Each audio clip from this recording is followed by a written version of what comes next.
Have you ever had that persistent, silent feeling that you are wasting your life?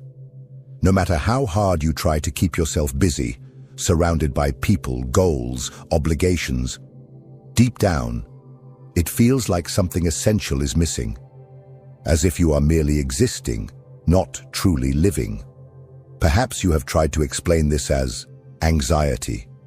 Maybe a doctor has called it depression, and perhaps they prescribed something to silence that discomfort. A pill in the morning, another at night, and time goes by, numbing what you should be urgently listening to.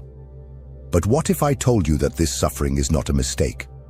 What if I told you that it is not something to be suppressed, but rather a calling?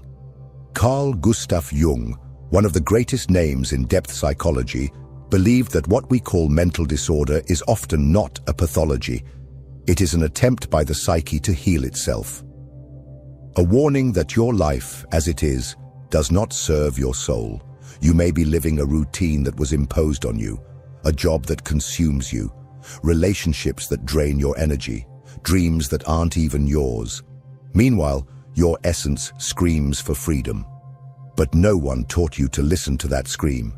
On the contrary, they taught you to silence it, to function, to adapt, to not disturb. And so, you become ill in silence, while the world applauds your productivity. This is where Jung comes in. For him, healing does not come from denial, but from diving in. It is not about masking the symptoms, but understanding what they are trying to say. Because, in Jung's own words, neurosis is always a substitute for legitimate suffering. In other words, you are sick because you are running away from the pain you need to feel to transform your life.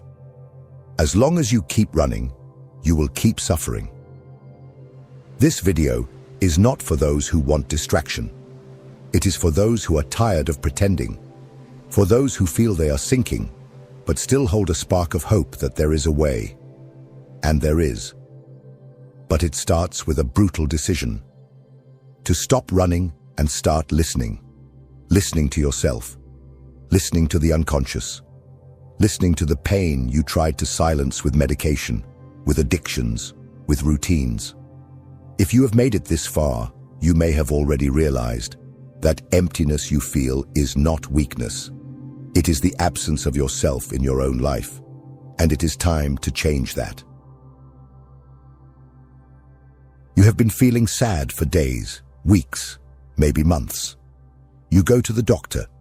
He listens to you for 15 minutes, if he listens at all.